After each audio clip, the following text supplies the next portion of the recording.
Yeah, I don't even know if it was going to take one take or two or three, but let's go at it. John Jones versus Dan Henderson for the light heavyweight championship of the world.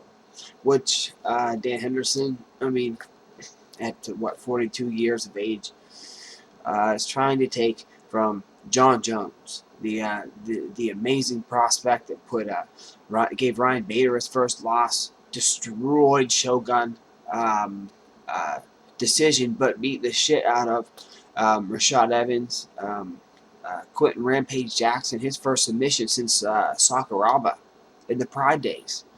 Let's look at it. I'll give you my prediction in a minute, but let's look at it this way. Career wise, we're going to look at Dan Henderson. Dan Henderson's done some amazing, spectacular things with his career. I mean, he's fought in numerous organizations, but the team he trains with, we'll start here. The team he trains with is the same team as the famed Chael Sonnen, who's now moved up from 185 to 205 to take on Forrest Griffin in a fight that I feel like he's going to be very successful in. I don't think Forrest has. I just don't think he has what's needed anymore, or what we saw in the past from Forrest to defeat Chael Sonnen. And I think wrestling is going to be the key. I think he's going to take him down, ground and pound, kind of like he did to the famous Anderson Silva almost defeat in 2010. I think it's going to be close to that. Forrest has a dangerous guard, I guess, but not enough for Chael. I think Chael's going to drill right through him. Chael wants a takedown. He's going to get it, and he's going to take Forrest to the canvas and beat him up from there for a 3-round. I mean, can you see it? Can you see that coming? I can. If you can't, do you pay attention to MMA very much? I can see that coming all day long. I don't see a knockout. I don't see a submission from either guy. I see a decision all day long. And yeah, I mean, Forrest's only hope, I think, is a submission from the bottom. I hope Drysdale's taught him, how to drill triangles and arm bars from the bottom. But if he didn't, then I don't know. I don't think Shell's going to knock him out, but he's going to be in trouble. Forrest, he bleeds easy. He has a lot of scar tissue on his face from all those brawls, and little known fact is he's actually beaten Chael Sonnen in the past via triangle. So this is actually Forrest versus Chael 2. So yeah, he's fought him in the past. This is their second bout together. So yeah, fun fact. I don't remember what organization it was with. It was a long time ago, but they have fought before. Forrest being the victor. I just don't see him having that drive anymore. Um, Coming from Team Quest, you have wrestlers. You have Dan Henderson. You have Chael Sonnen. Yushin Okami's over there. There's a lot of guys that still stick to Team Quest as like that's their game plan is wrestling. You know, I mean, I don't doubt wrestling. I just think it's a little bit. I mean, Frankie Edgar depends on his wrestling a lot, and being that he's so small, he's spectacular at wrestling. When I was wrestling, I thought it was the shorter guys that had the advantage. They had like the ground advantage. They were able to stuff takedowns better. They were able to get takedowns. They were able to shoot quicker. They were able to change levels faster. So but Chael and Forrest stack up like this as far as strength, in conditioning. Though I think Chael's conditioning might be a little notch higher. I just see Chael winning. I just see Chael, drilling that double leg, getting Forrest down and beating him up, and that's what I see playing out. But on top of that, the next fight that's coming up is John Jones and Dan Henderson. This is easy for me. Uh, Dan Henderson, spectacular career. 42 years old, taking on a 20, I'm sorry, I don't know, his age, 24, 25, 24, 25-year-old phenom in the 205 division. He's not going to give this belt up easy, and they're definitely going to train. They're definitely going to watch videos. There's a lot of shit talking back and forth. Not really shit talking. It's basically coming from Jon Jones' side, which surprises me. He's a one-trick pony. I want to be the first to knock him out. Henderson hosted the Q&A, said that it'll never happen. I think it can happen. I think Jon Jones can get his first, official KO. Just not on Dan Henderson. Not here. Not this fight. I don't think this is the guy, that you're going to knock out, flat on his back for your first time. I don't see that happening. I see Dan Henderson's going to put up a war. The way that I kind of view things, in the way that if I were to put a bet on things, is prior opponents. So we'll look at Shogun. Time out, stop, interjection. I'm so glad that I know how to edit my fucking videos. Okay, what I meant to say, and I didn't say earlier, that's why I'm so glad I can piece this in later, is that Dan hit Shogun with everything he had, from bell to bell, from round 1 to the end of round 1, from 2 to 2, 3 and on, from bell to bell. These guys rang each other's bells non-stop. Jon Jones, in his first chance to become champion ever, Rashad Evans was hurt. It was his fight. He gave the blessing to Jon Jones. Jon Jones took it, and look what happened to Shogun in 3 rounds. And look what happened to him in the first round. Just let's take the first round. He was picked apart. Second round, he was beaten down and threatened with hammer fists and submissions towards the end.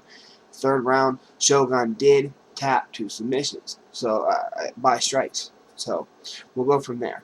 Dan Henderson's fight, fight of the year.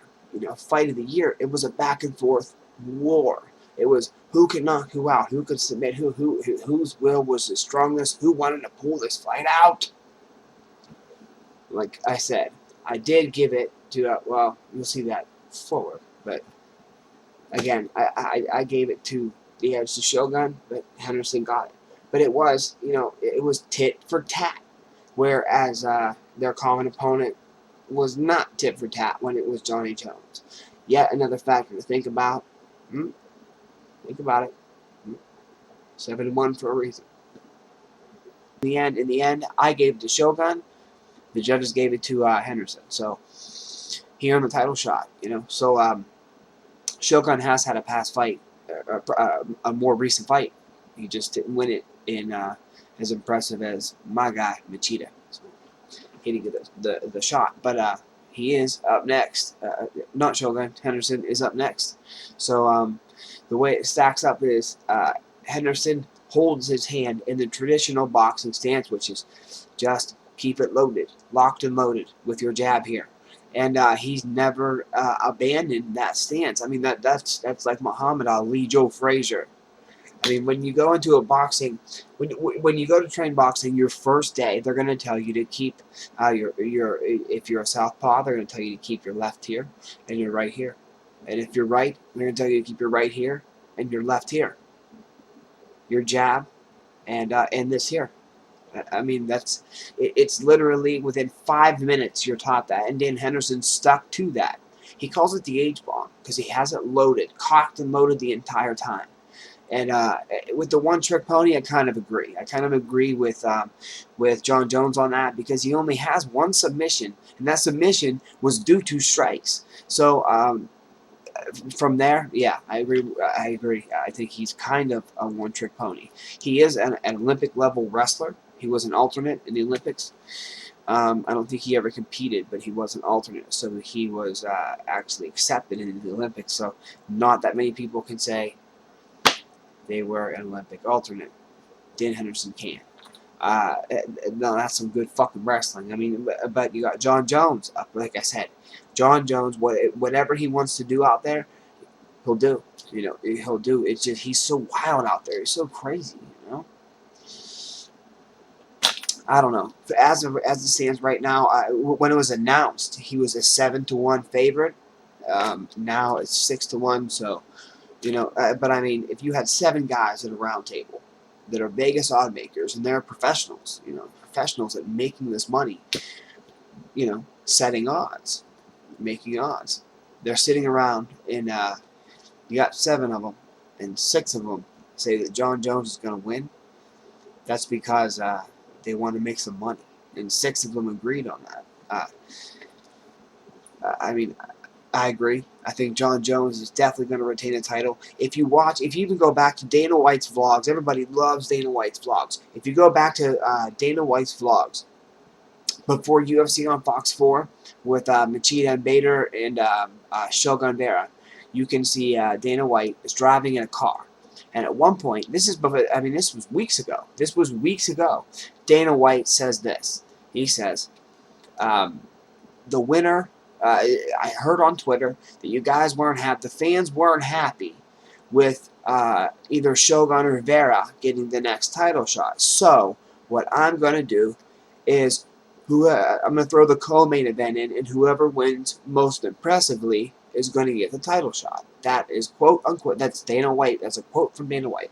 So he says this, so Machida gets it, and but at the end he says, and whoever wins most impressively will fight against Johnny Bones Jones. He didn't say we'll fight against the winner of Johnny Bones Jones, Dan Henderson. He said we'll fight Johnny Bones Jones. I think he slipped right there, and I mean, I'm not saying it's fixed in any way, shape, or form. I'm just saying, hey, look, Dana White just said it. They're going to get Jon Bones Jones next. How do you know Jon Bones Jones is going to win, Mr. Dana White? Don't you run? I mean, your odds makers, your matchmakers are fair, right? I mean, everything's set up. So the number 1 contender does get the title guy, right? Does get a shot at the title, right? Well, he slipped and said it. I just think it's kind of like they got Dan Henderson back from Strikeforce after beating Fedor. He demanded a title shot. It doesn't matter if it was at 185 or 205. That's the way it is. Training old school the way he does, keeping his hands cocked the way he does, is not going to benefit him at all fighting Johnny Bones Jones. You're going to need to go branch out a little bit. Not a little bit. You're going to need to branch out a lot. Like a lot. I have a long, by the way, yeah, I have long arms as well. Yeah, extremely long arms. So, yeah, you're going to need to branch out longer than my arms to beat Johnny Bones Jones, in my opinion. I just think Johnny Bones Jones is the future. I think he's more than the future. I think he's better than the future. I think that this guy's going to be around. Anderson Silva got caught in a flying scissor heel hook. If Dan Henderson can throw a flying scissor heel hook, maybe. But all my ducats are on Jon Jones. I mean, let me know what you think. Like and up here, I throw shit up here. Like up here to like subscribe and Twitter and all that. Follow. You don't have to fucking follow me on Twitter, man. I'm just saying, if you want to, that's my Twitter thing. That's all. So, I love you all. Thank you very much for watching, especially my subscribers. I love you all. Thank you very much. And let me know who you think is going to win September 1st, Johnny Bones Jones versus Dan Henderson. The H-Bomb versus, basically, the new era of MMA. That's the way I'm labeling it. So let me know who you think is going to win, and I'll see you next time.